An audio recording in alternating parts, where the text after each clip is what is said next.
We're talking with Don Wolford, a former head coach at Grosse Pointe South, who is a member of the coaching division of the Michigan High School Lacrosse Coaches Association, class of 2001 Hall of Fame. And Don, I really appreciate you taking the time to talk with us. It's an honor, well deserved. You had a heck of a career. We're going to talk about all of that and your background. So I want to start out with the simplest of salutations and say congratulations. I think it's a great honor. Yeah, thank you very much. I'm just tickled. It's something you don't really expect, but it's greatly appreciated. Were you surprised when the call was made? I'm assuming you were. Yeah, I'm very surprised. And I mentioned to when Brian called the other day and informed me, I was kind of thinking like, I don't think I belong on that list. And I'm like ticking off guys. I'm like, I know like guys like Ambrose and Hebert and some of the older guys that I'm not aware of that were around back in the day. And I'm just like, there's dozens of guys that belong ahead of me. So I kind of went into the thing. I'm like, oh, Tony Quinn, Adam Vincent, so some of these guys that I'm like, okay, well, they're in. So right. I feel guilty. There are some contemporaries, and you're at 45, I believe, at this point here in terms of age. Yes. Yeah. Yeah. See, I'm 67, so I'm that generation above, and right. And it's been fun, and certainly, the honors are well deserved. I've coached against you when your teams were always tough to play against, and they always play hard. So, thank you. Easiest place to start is the beginning. And now I know you played at Liggett, but I want to take it back. When's the first time you picked up a lacrosse stick? So I went to Liggett my whole life from pre-K through, and John Fowler, started the program at Liggett, and honestly, as long as I can remember, he's always run a Liggett summer camp for middle school kids, younger kids. And that's where 90% of Grosse Pointers, 99% picked up lacrosse. Right. He'd have a summer camp, you'd go out 5 days, play around, mess around. And so that started when I was in 6th grade. I had no idea what it was, but all the cool kids at Liggett were doing it. So I'll go. And it was fun. And then in 8th grade, we finally got a lacrosse team in Liggett, and we were awful, but it was fun. And then once you got to high school, I wanted to play sports, so I was like, I'll do this. I was terrible at baseball. Lots of kids play baseball in Grosse Pointe. I was awful at it, and it wasn't any fun to me. So like I was looking for something, and I played hockey and football. Lacrosse isn't that, hey, it's athletic, it's running around, you hit people, it made sense. And I enjoyed it, and I did well at it. So Which position? I played deep ball. I played goalie my first year in middle school, and that was a disaster. But once I switched to high school, I was like, no way. So I went to deep ball, played defense and LSM, depending on the situation. Now you played for John Fowler, who was a Hall of Fame member, and John you had a very solid beginning with a coach like John. Is that fair? Very good. And he was also my hockey coach. And at the time, he was probably even more well known for hockey because he had won a state championship for hockey back, I want to say 90. And that was a monster team. And they were really good kids, really athletic, really smart kids. And then I joined the hockey team playing for Fowler, a couple years after that. And we were not as good. But he'd already had a reputation as a really good hockey coach. So he's just a good coach. He's good at working with kids. Having coached at Orchard Lake St. Mary's, I have to ask this question from a hockey standpoint. East Kentwood, Orchard Lake St. Mary's, Cranbrook, and Liggett, I believe, are the only schools that have their own ice rink on campus in the area.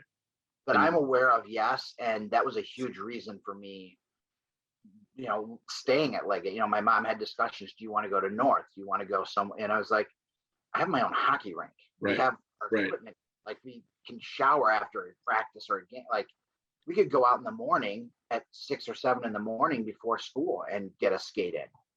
And that was a huge, at the time, hockey, when I was, middle school, hockey was my sport.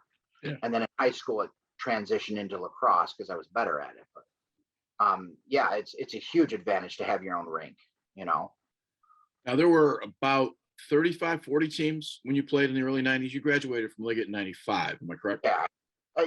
40 sounds about right. And the Lance Cruises, the Troys, Cranbrook Country Day, Rice, De La Salle, UAD, the not Okemos, what's that? Lansing Waverly was, prominent then, and then the East EGR guys, I think, were going at that time, Right. although we didn't play them, but it was much smaller, a lot Right. smaller. You're past it. It's still MSLA. It's before the high school had gotten involved in the process. But the reason I'm asking the question is to kind of frame. We have a lot of interviews with some of the original groups when there were 6 and 7 teams. Mm-hmm. Now it's expanded. You're one of those guys that came out of that era that it was sort of that first expansion. Yes. And so my question is, from now you coached obviously into the 2000s. Yeah. Kind of look at what it was like when you played and how it progressed as we started to get 100, 125, 130 teams in the state. What changed? Well, it's interesting because I also remember when I started coaching, so when I played, there were about 40, 50 or so teams. And when I started coaching, there was about 70, 75. I feel like the first time I looked at Lax Power, I'm like, oh, it's about, and then like I blinked and 3 years later, there's like 100. I'm like, okay. And then, even more. And it's very interesting because when you start playing these newer programs, and it's at the time for us at South, MAC schools, we were in the MAC. They just started adding lacrosse teams. It's like, great, we've got free games. We'll put you against Grosse Pointe South, Lance Cruise, and whatever.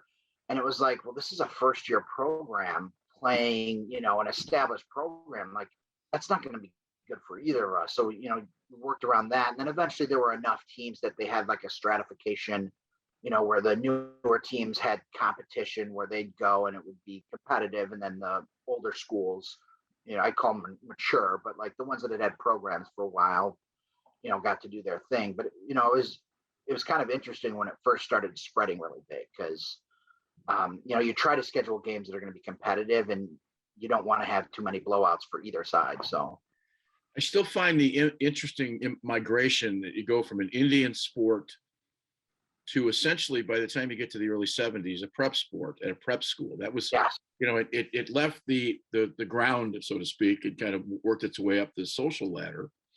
Liggett was a prep school. Do you have an advantage as a prep school starting a program from scratch over maybe a public school? Now for me, I never started a high school program. I did help start a middle school program.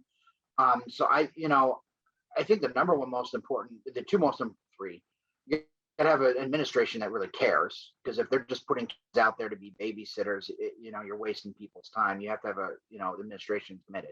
Right. You have to have parents that are willing to do a lot of, between the money and getting stuff going. I always need to have a big parent board to help support because I didn't live in Grosse Pointe. I was out in Harrison Township, so I traveled a little bit. But I needed parents to help get things going and run things. And the numbers, if you've only got like 15, 18 kids who want to play, you're going to have a tough time. Right. If you've got 35, 40 kids, well, now we got something to work with. And I know at South, we hovered between having 3 lacrosse teams, a JVB, a JVA, and a varsity. And then some years we only had enough for 2 teams. So we had this weird accordion effect where like, oh my God, we got 30 freshmen coming out. We can't take 30 freshmen. And my AD be like, we'll just start a 3rd team. I was like, oh, we need coaches, we need stuff. So it was, we had a little bit of that, but I mean, if you've got the right stuff, it only takes a couple of years to really get things going. Yeah. So, I mean, when I played also in high school, most of us didn't play in middle school. We started as freshmen or, sophomores. And we still turned out to be pretty good lacrosse players. So I don't think you have to necessarily have a middle school feeder program. Okay. Where was Liggett they've had a resurgence in the last 3 or 4 years. Where is where was Liggett as a team competitively? I can't imagine less than anything but great with John Fowler, but in the 90s, where were you? We were very middle of the road. And this is a problem Liggett has a lot because of the numbers. You'll have 3, 4, sometimes 5 really, really good players, but you got to put 10 on the field. So you might have a really good defenseman, 2 really good attackmen, but you don't have a goalie. And it's whoever, hey, who wants to be a starting goaltender? And the kid raises his hand. Okay, we'll go with that. Some years you have a great goaltender and you don't have attack. So the problem we always had was like we just didn't have a ton of talent. We had some, and John coached us up, but we're playing De La Salle, Cranbrook Country Day, and those teams would mop the floor with us. Right. But against the L'Anse Creuse, it was competitive. We won some years they won. L'Anse Creuse North, Troyes. So it was, that part was pretty competitive. And then I want to say in 97, so after I graduated, they had a really, really good team. Speaking of contraction, Liggett lost their JV team. So when I was a junior, all the freshmen played varsity. They didn't play in the games, but they practiced with us. Right. And so when those guys were seniors, they were really good. They were really, really good. And they went to the state finals against Orchard Lake that year. And I think that it was set up differently where I believe that Division One were the teams that were really, really good, like the Cranbrooks. And then there was a Division Two that was newer programs, if I remember correctly. So they weren't as good as like a Rice or a, Country Day was, but they were at the top of that second tier, and they were very good then.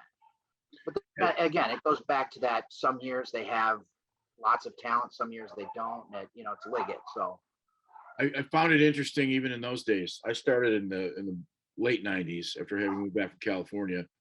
You had the MSLA, you had Division One, Division Two, and Division Four, but you had no Division Three. Right. And they kept everybody in Division Four that were new programs, like 50 or 60 of us. And there were about 14 teams in Division One and Two. So we kept asking at the annual meetings, how come we don't have a Division Three? Well, you're not worthy enough to move up to what was then a division that didn't exist. So probably 98, 99, somewhere in that ballpark, some of us beat some of the established teams. Mhm. And all of a sudden the next year we had a Division Three, and a couple of years later we were off to the races. So what was just a quick on John Fowler, what was the best part you learned from him playing in high school that you took to your coaching career a few years later? It's tough to say because not only did I play for him, I then came back and coached with him a couple of years later. So it's hard for me to compartmentalize what I learned from him as a player versus being an associate with him, and he'd be like, "Hey Donnie, watch this," and he'd lay into the guys, and they'd all be like, "Oh my God," and start running. He's like, and he'd turn to me and be like, "Hey, I'm not even angry. I just wanted to fire him." Seeing those behind the scenes moments versus being the kid where you're behind the tongue lashing and like, "Oh my God, he's gonna bench me, he's gonna do this," and then we got to go out and really work hard. And he was really, really good at that stuff. The emotional aspect. I mean, he was good at teaching the fundamentals in the game. Right. But he had a really good handle on how to motivate, how to encourage kids, get them to learn and play together. And, it's like watching, he'd be like, "I can't believe that worked. Like, what did he do?" And, and it's like, and I could never really replicate it myself. It wasn't really my thing. My style wasn't like his. Right. But like seeing him do that, and it was like, or like during the play of a game, is like, this is where the refs are going to do this. They're going to look for a penalty on us. They're going to try and bring us down, and then sure enough, within like 30 seconds to a minute, like they'd call the penalty, exactly the one he would say. They're going to get us on a slash or push because it's time for us to get our penalty, and seeing the like he'd been there so many times that like that's how it goes in a game. So I remember those moments. From Liggett, you take off and go to University of Michigan, study geology, if I'm not mistaken, correct? Yes, I did. When I had a chance, I was not going to play lacrosse professionally. There wasn't anything then, so I kind of like, why do I need to go play lacrosse in school? I was like, I wanted a degree. I wanted to do something, and so I didn't really push for lacrosse schools. And I got into U of M, and it was like, all right, let's do it. So, and I played club there in the fall, and it just didn't do anything for me. We played in Oosterban Fieldhouse. I don't know if you're familiar. And at the time, my eyesight was really bad, and I could not find the ball, like in the air. I'm like, I'd be standing there, and the ball like whizzed by me. I had never saw it. I was like, this isn't even fun. So I didn't pursue it. I quit, and studied originally biology and then geology, and then picked up after college. What did a 20-year-old Don Wolford with a geology degree? What did you see yourself at 30 doing professionally? Still was uncertain, but my father was an oral surgeon, and after college, he had invited me to come work with him to do some computer work. He was doing some studies and publishing papers and things like that, and he needed someone with a computer background and a research background. So I came to him and worked with him for several years, thinking maybe I'll go to dental school or medical school or something like that. And after working with him for several years, I was like, it wasn't for me. So I see that too much of my coaching time, so I couldn't coach if I could be a doctor. Well, you're also fortunate having gone to Michigan. The colors at Grosse Pointe South and Michigan, same colors. I'm not sure what ligates are. I don't think ligates are amazing. They're red, blue, and white. Okay. On the right. But that did not. I noticed that when I took the job at South, I was like, not consciously, like it shows it, but I was like, better than North, green and yellow. Like, be careful. Nothing wrong with North. No. Like everything I own is blue and yellow. So like, go. I'm a Spartan. I coach golf at North, so it's the colors work out really well. So we share that, at least we share that commonality. You mentioned Oosterbaan. I had a chance for a couple of years, 3 or 4 years, to coach at Eastern. We had to play at Rynearson, where it was indoor track, so the entire surface was hard rubber. So you take a hard shot off of that thing. It's like trying to play lacrosse in your garage or on your in your street with a Super Bowl. You get that second bounce and it like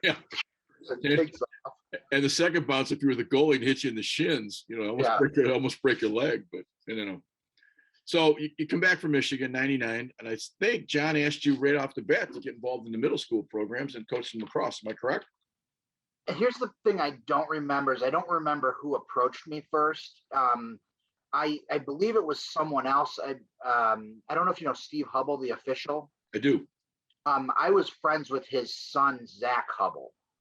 And from what I remember is someone had, and I was, we were buddies back then. And I remember someone reaching out and saying, hey, you should go talk to this guy. They need a coach. And I remember thinking, I don't know the first thing about coaching. Like, I played lacrosse 4.5 years ago. I was like, I'll hit up John. John's got some ideas, I'm sure. And, I met up with these guys starting the middle school program in Grosse Pointe, Steve Bannicky and a couple of others. And they wanted, in particular, not parents to be the coach. They wanted to try and get someone with actual lacrosse backgrounds. And so, I had my 10 drills I remembered from playing lacrosse. And I talked to John, like, what do I do? It's like, focus on the basics, this and that, and then just learn and feel it out. And so, the first year was obviously weird, not really sure what I'm doing.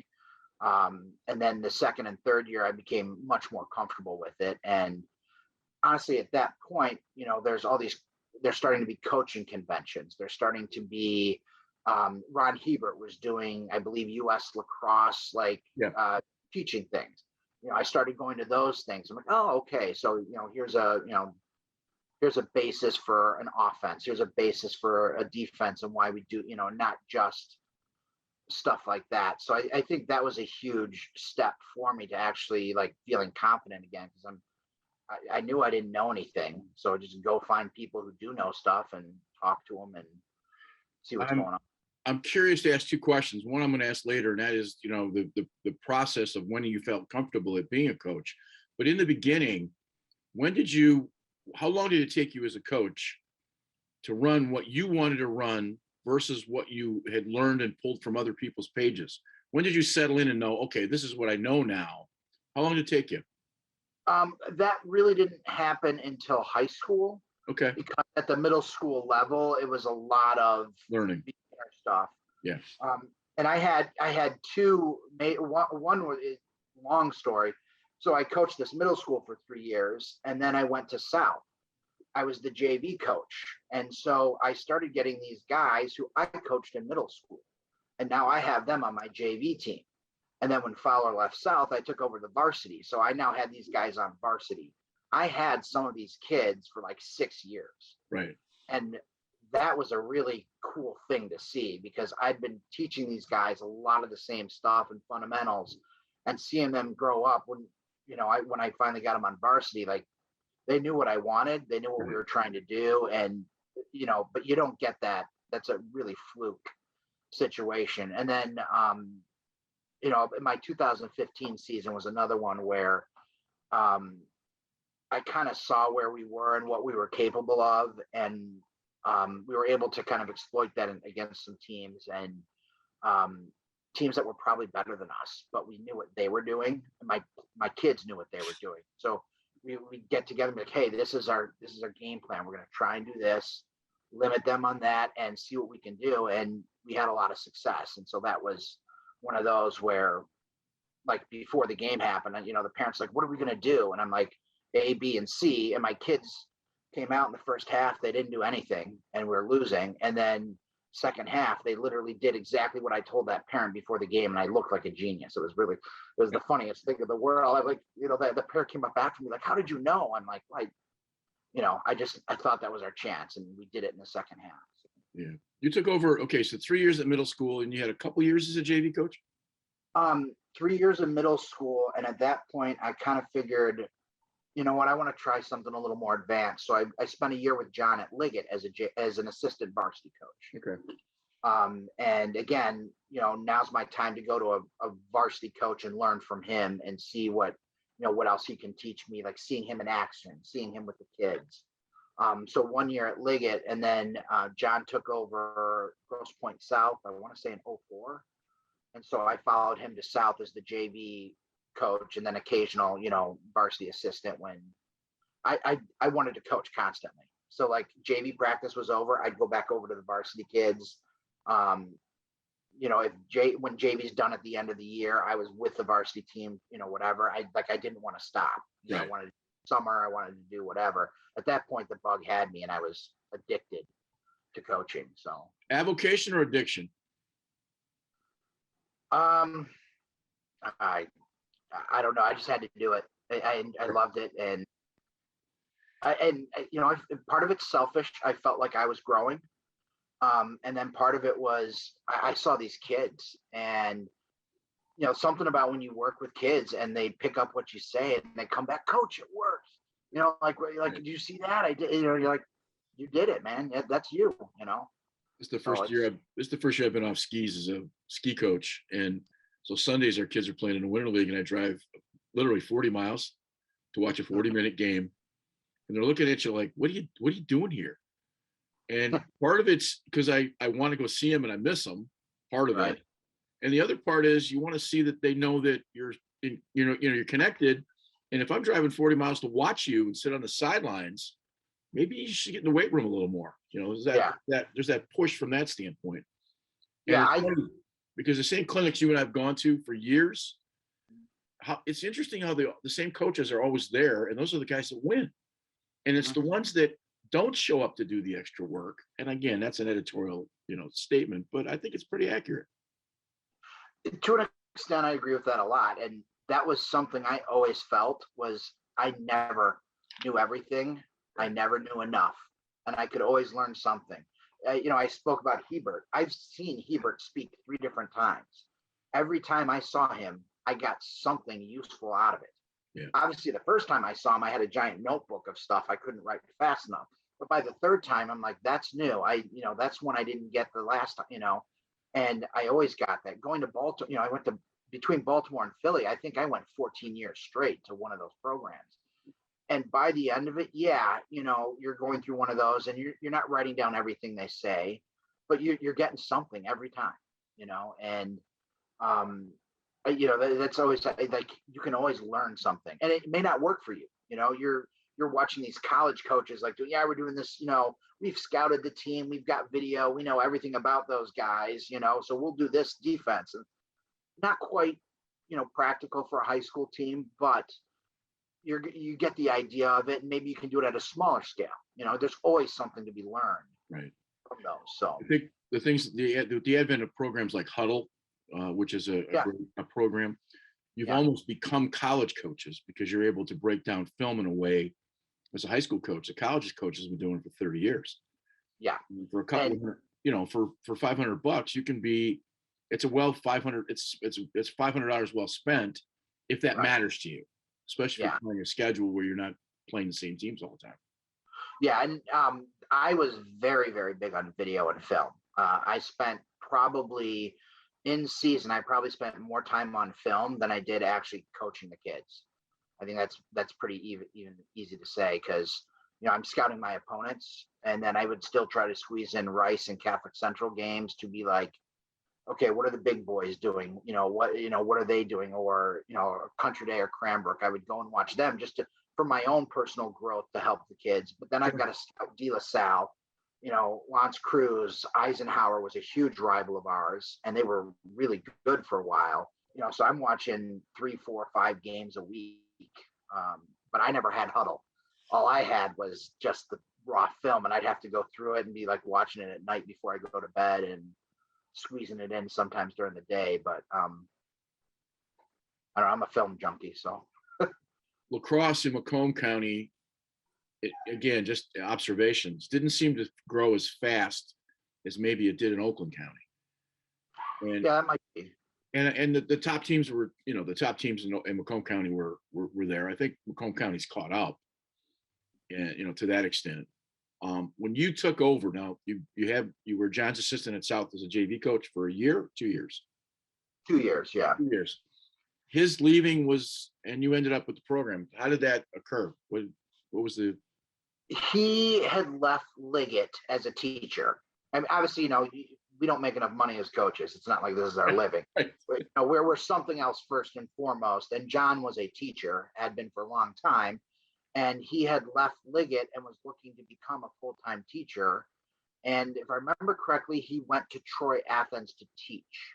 Okay. And at that point, coaching at Grosse Pointe was no longer feasible. Okay. So he went to Troy. He followed his teaching career, and I was there and I was interested, and I had a good rapport with the AD at the time. Joe Lake? No, at the time it was Matt Outlaw. Oh, okay. Matt Outlaw was the one that hired me, and then he left shortly after, and Brandon Sloan, and then Jeremy Hawkins after that. But so Matt Outlaw was the one that hired me. He hired me as the JV coach and hired Fowler, and then he hired me as the varsity coach after John left. And John had a lot of success, and so I think it was a natural, like, why rock the boat? This guy did well with John.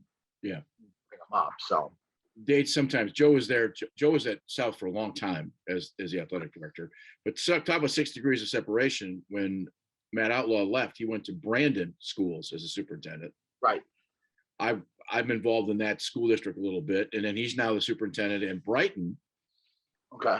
So I know Matt fairly well from Ortonville, and he hired you. It's amazing sometimes the thread and how close we are.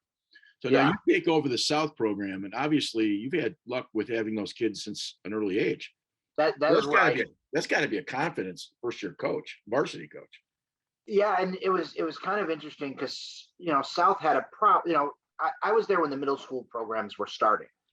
South, when John was the coach, still had juniors and seniors that hadn't picked up a stick until freshman year.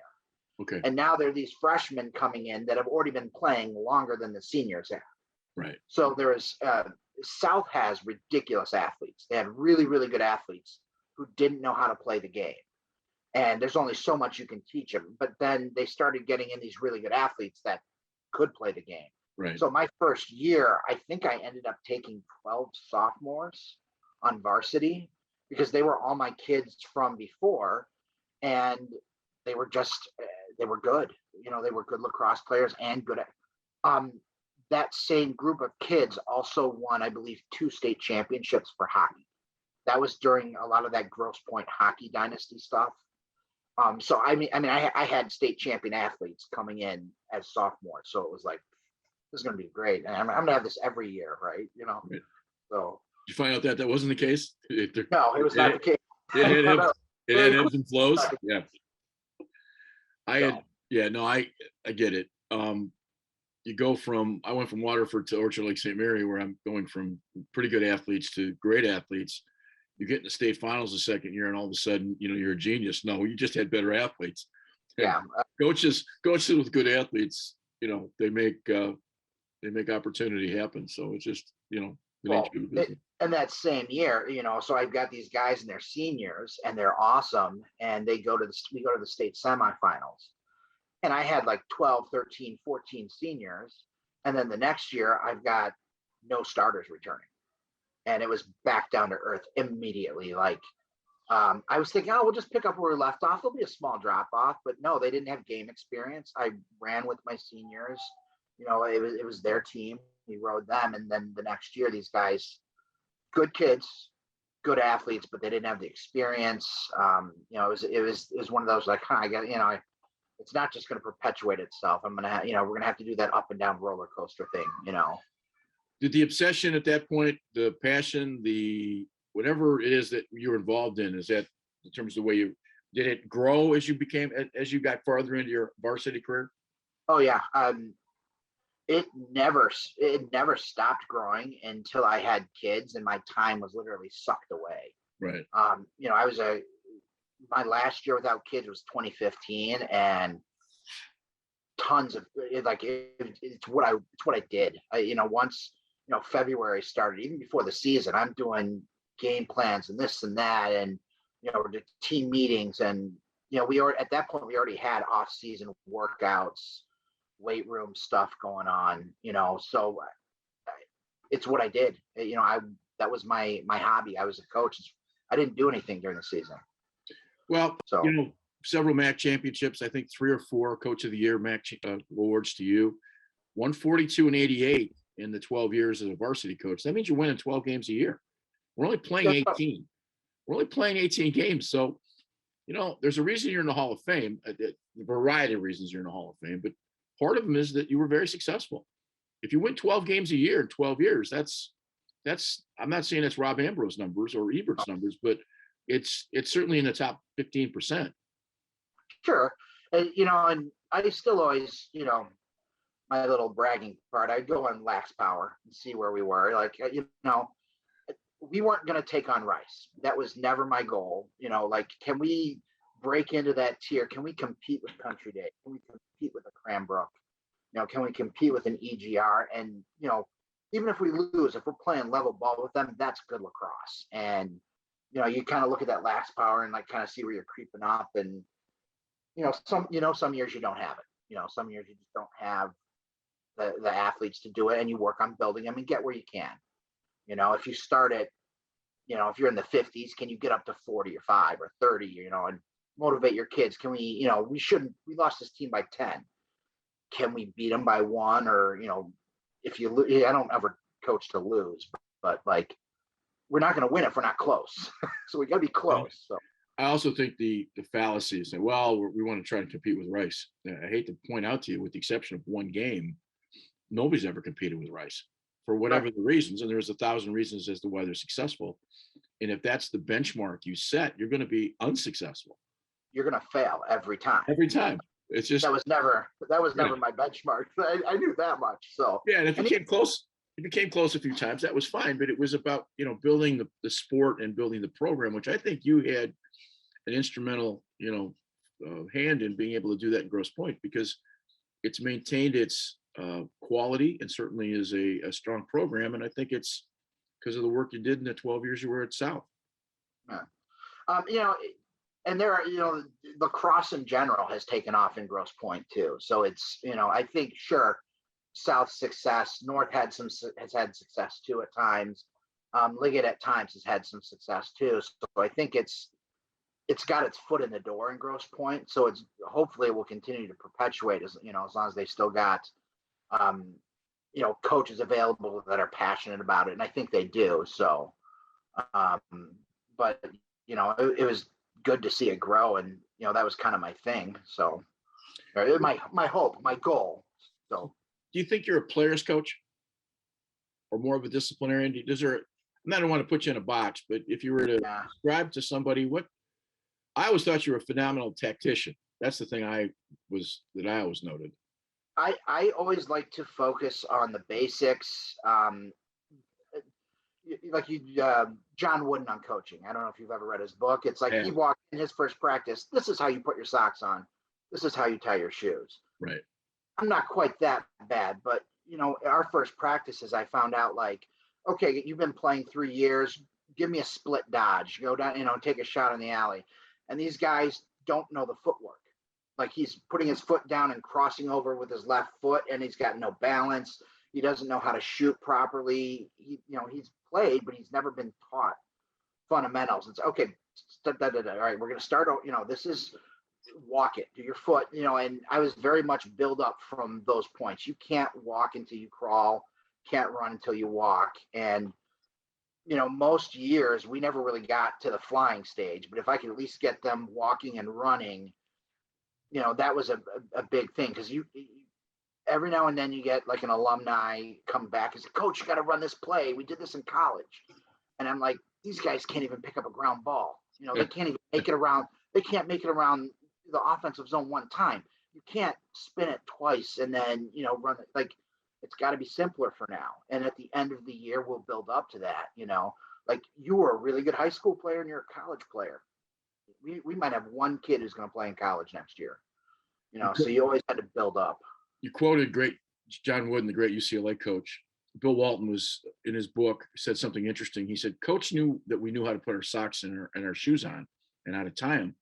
But what Coach was teaching us, and he says, and I didn't understand this till I was 40, Coach was teaching us that you turn every stone, you leave no stones unturned. You cover every basic fact. And he said he did it in such a simplistic way, but repetition is exactly what makes for opportunity and so consistency. And so sometimes metaphors are more than metaphors. Yeah. And I think that's something that, you gotta, do you miss it at all? Absolutely. All the time. Every February, March, I go to bed and I'm like, I'm not even consciously doing it. I wake up in the middle of the night and I'm like, I got to get my practice plan. I forgot to do my practice plan, or I'm running, games in my head, replaying games, playing new games. What if we've done this? I want to get back into it. I just don't have the opportunity right now with the family. So, right. How many kids? How many kids? I have 3, 6, 4, and 7 months. Are there future lacrosse players in that group? Probably. I'm not going to push anything on them. Right. They like it. They're welcome to, but it's my passion. I would love to, the 2 oldest are girls, the youngest a boy. So I think the oldest is getting to a point where I can start looking for some, youth lacrosse kind of things, but they're definitely going to have to do some kind of sports, just because I believe sports is such an important foundation for students. So I asked the question because if it turns out the kids, your children are love the sport or pick it up, it's an easy entry for you back into the back into the landscape with a lot more fun, because now there's such a connection that it's your kids. I think that's something that's important. But last couple questions. What would your players, if I were interviewing your players, what would they say about you? I had a pretty good rapport with a lot of the players while they were, playing for me. I think most of them would say I was, like you mentioned, tactical. Like I was not kind of a free flow guy. I'm like, this is our game plan, focused. We got to stick to this. This is our bread and butter. This is our high percentage stuff. You can go around and do these other goofy things. And I couldn't tell you who it was, but there was someone, I think, in Baltimore. If you go out and do something that you're not supposed to do and you score, it's okay. But if you go out and do something I've told you not to do and you rip it right at the goalie's stick and he saves it, you're going to go sit, and that was a large part of my style. So if you want a free flow, be careful, because this is our game plan. This is, and then you get every now and then an attacker who just wants to shoot at every chance he gets. It's like, this goalie's awesome. We can't take those shots, and I've had players that were good enough to be like, you know what, you're right. I'm going to, and a couple of them were like that. Like, I'll do what you said, and it's all good. So, but if you start screwing around or whatnot, I'll be pretty tough on you. So I talked to a couple of them that I know, and they were very complimentary, and discipline was something that was important to you, Yeah. and part of that same thing. But they said you were a great teacher, and that's a Oh. great compliment for a non-teaching coach. And I don't say that lightly, because I think there's a lot of us that don't, or they're not in the classroom, and you still Yeah. use it as your classroom. And I think that's a testament to your abilities, and how you wanted young men to act. Well, I think that in part also goes back to Fowler, and not just Fowler. Fowler's a big part of it. My football high school coach was amazing too, and he was very um, technique oriented. And this is what you got, And we were Liggett football. Right. We got wiped. Teams just wiped the floor with us. We were awful, but we'd still go out and try and learn and whatnot. And these great coaches I had, you know, again, you're not a coach, you're a teacher. You're just teaching lacrosse. You're teaching how to be young men and succeed. Did you get your schoolwork done? You're on academic probation. You shouldn't even be out here. You should be getting you're not going to make money playing lacrosse. You go back and get your homework done. In 2 days when you've got your stuff done, come back out. And the education came first. Like this Grosse Pointe, we had lots of smart kids. One year I had 27 kids, 25 of them were on the dean's list. Wow. Like, we had academic All-Americans. So for me, it was like, this is fun. You can learn from this, but you have a bigger priority. Make sure you take care of that stuff first, and then we'll come out. So Almost like being a chemistry teacher. You just get the best kids in the school. You don't necessarily just get the general population. You get the smarter kids, and that's certainly, it's the better athletes when you go to a better school. It's just it makes it. It's not that you're a genius. It makes the job easier. I think that's something that our best years were when our kids were academically successful. Right. They're always our best years. I've said for years that the coach of the year shouldn't necessarily give it to the guy who wins the state championship, because a guy might be 8 and 10 and coached his butt off with a whole lot less talent, and that's hard to conceptualize and be objective about. But I think that's kind of part of the game. But yeah, I think my best year was my worst year record wise. And it was that year after we went to the state semifinals, and I came back and I was like, wow, we're starting at ground zero. And at the beginning of that year, my JV coach quit 2 weeks into the season. So I coached the JV team and the varsity team the whole year by myself with no assistance. Wow. And we were not a good lacrosse team. Our players, were inexperienced, good kids, really good kids, right. Really hard work. And so they improved. But I was doing so I'm coaching 5-6 hours a day on top of other things. And that was by far the best job I did with the worst results. And, I know that, I'll never do that again. That was the hardest thing I ever did. I will never do that again. But, I was really proud of those kids. It was a really difficult situation. So. Well, Don, I've coached against you, and I have great respect for what you did. Hopefully you're back in the sport at some point when your family grows up a little bit.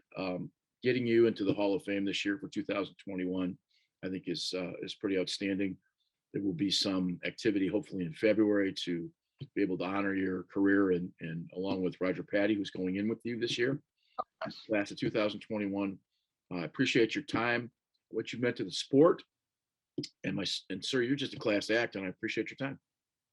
Thank you very much, Greg. It's a great honor. Thank you.